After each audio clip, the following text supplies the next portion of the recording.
Rika Sulastri, aku ceraikan engkau dengan talak 3. Raka menarik kakinya dengan kasar dari pelukan Rika. Seketika itu juga Rika tertunduk lesu dan tidak berani mengangkat wajahnya. Nak, ayo kita pergi. Biarkan perempuan ini meratapi nasibnya. Semoga saja dengan kejadian ini dia bisa sadar kalau semua yang dia lakukan selama ini itu salah. Tuhan sudah memberinya cambuk kecil agar dia tahu kalau Tuhan itu benar-benar ada. Ajak Ibu Jenny kepada Rindu untuk pergi dari situ. Ibu Jenny dan Rindu terus melangkah keluar dari kantin dan menuju ke arah parkiran di mana Pak Budi sudah menunggui mereka sejak tadi. Belum juga mereka sampai di tempat parkiran tersebut, Raka sudah menghadang mereka berdua. Jen dan Nak Rindu, sebaiknya aku yang mengantarkan kalian berdua pulang. Banyak hal yang perlu kita bicarakan bertiga, ucap Raka sedikit memohon. Tidak usah, kami ada kendaraan sendiri, jadi tolong menyingkirlah dari hadapan kami, balas Jenny yang masih dengan tanda cuek kepada Raka. Jenny, kenapa sekarang kamu membenciku sedemikian rupa? Aku tidak pernah melakukan kesalahan sedikit pun kepadamu.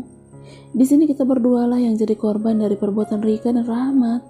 Tapi kenapa kamu seolah-olah menuduhku kalau kami bertiga berkomplot untuk menyakitimu? Om Raka, sudahlah. Untuk sementara waktu biarkan ibu tenang dulu. Kejadian tadi membuatnya begitu terguncang hingga ibu tidak bisa menahan emosinya seperti sekarang ini. Jadi untuk itu, biarkan ibu menenangkan diri dulu.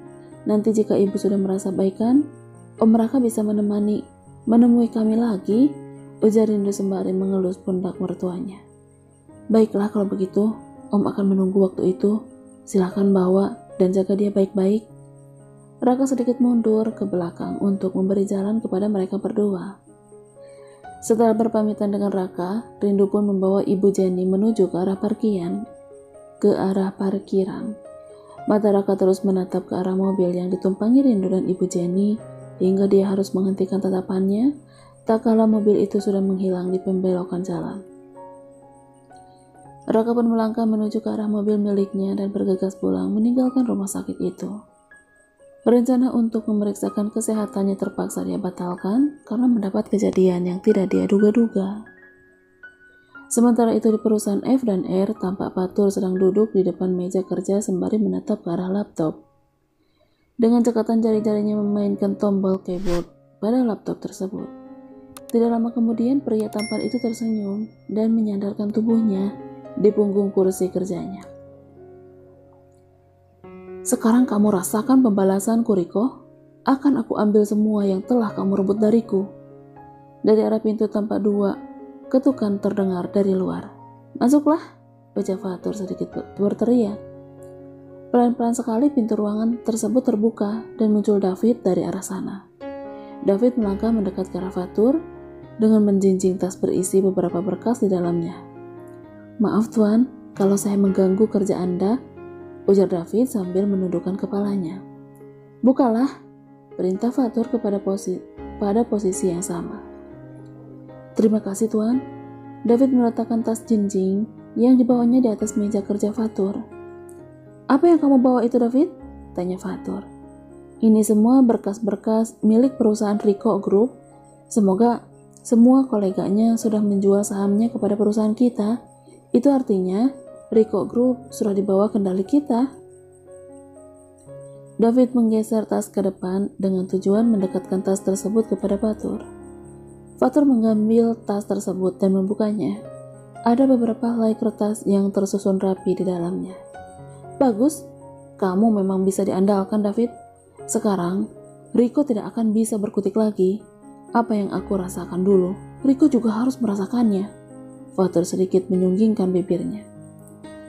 Tidak berselang lama kemudian, handphone dalam saku celana David bergetar. David merogoh saku celananya dan mengeluarkan handphonenya dari dalam sana. Seketika dahi David mengkerut saat melihat siapa yang sedang memanggil. Kenapa wajahmu seperti kantongan gresek tertiup angin? Tanya Fatur yang melihat perubahan raut wajah David. Maaf Tuan, balas David, sedikit merasa tidak enak.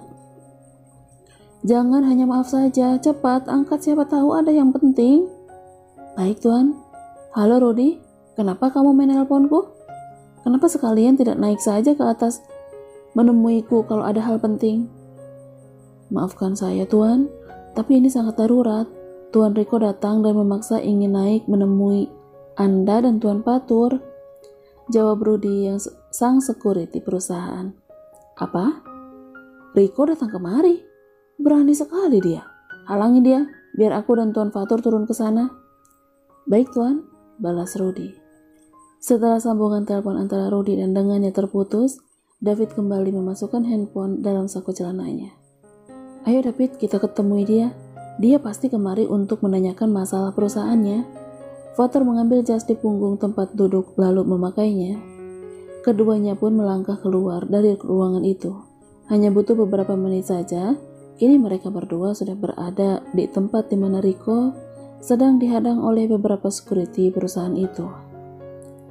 Jangan halangi aku ingin menemui majikanmu dan membuat perhitungan dengannya. Riko yang mencoba meloloskan diri, tapi sayang security perusahaan tidak melepaskannya. Tuan tunggu saja sebentar lagi, Tuan Fatur dan Tuan David sekarang menuju kemari, ucap Pak Rudy yang menjabat kepala security. Pokoknya aku yang harus naik ke atas, aku akan memberi pelajaran kepada kedua orang itu. Sontak Riko, tapi tetap saja dia tidak bisa lolos oleh penjagaan ketat para security. Lepaskan dia.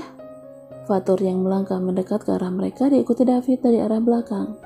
Seketika semua security membuka jalan setelah melihat kehadiran Fatur dan David. Kalian boleh kembali bekerja, perintah David kepada para security itu. Para security itu pun memberi hormat kepada Fatur dan juga David, lalu kembali ke pos penjagaan mereka masing-masing. Kenapa kamu berani sekali datang mengacau di perusahaanku? Apa maksud dan tujuan sebenarnya datang kemari? Tanya Fatur sambil melipat kedua tangan di depan dada. Harusnya aku yang bertanya kepadamu, kenapa jongosmu itu mendatangi semua kolegaku dan menyuruh mereka semua menjual sahamnya kepada perusahaan kalian? Tunjuk Riko kepada David. Apa katamu? Kamu mengataiku jongos. David ingin memberi pelajaran kepada Riko, tapi Fatur segera menghalanginya. Tenangkan dirimu David, orang sombong seperti dia ini harus kita beri pelajaran secara halus, bukan dengan kekerasan. Lagian, kita harus menyambut tamu kita dengan baik, bukan? Mau tidak mau, David terpaksa mundur, walau tangannya sudah sangat gatal ingin memberikan pelajaran kepada si Riko. Riko, baru begini saja kamu sudah gelabatan, seperti orang yang akan mati besok. Apa kamu lupa dengan perbuatanmu kepadaku beberapa tahun silam? Jadi wajarlah bila aku mengambil hakku kembali. Aku hanya menitipkannya kepadamu untuk sementara waktu, jadi sekaranglah saatnya aku mengambilnya. Itu dulu. Sekarang ya sekarang, pokoknya kembalikan saham-saham itu kepadaku kalau tidak. Kalau tidak, kamu mau apa? Fatur menggoyang-goyangkan alisnya menanggapi tangan dari Riko. Kalau tidak, sesuatu hal akan terjadi kepadamu atau keluargamu. Lakukan saja kalau kamu bisa, tapi ingat, seinci saja kulitku atau kulit keluargaku kamu sentuh, maka akan aku jadikan hidupmu bak neraka ketujuh dalam dunia ini. Sekarang pergilah, sebelum kemarahanku tidak bisa aku bendung. Fatur melangkah menuju ke arah luar, meninggalkan Riko yang masih diliputi rasa marah bercampur jengkel.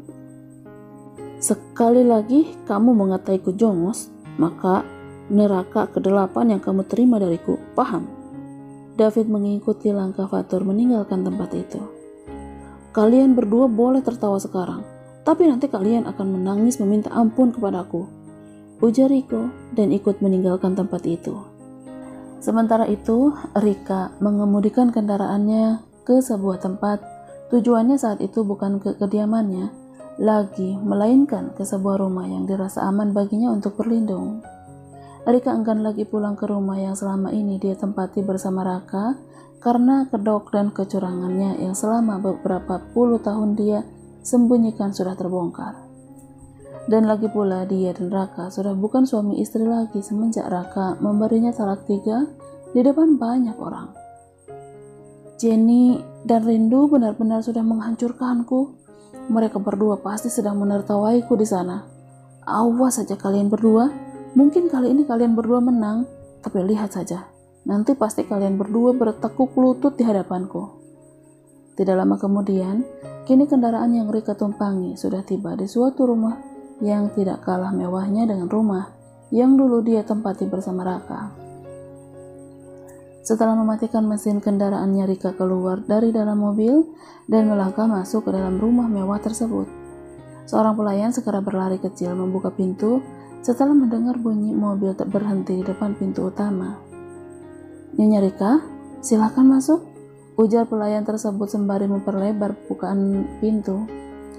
"Riko mana? Aku ingin bertemu dengannya," ujar Rika angkuh sembari menatap ke dalam rumah itu untuk mencari keberadaan Riko.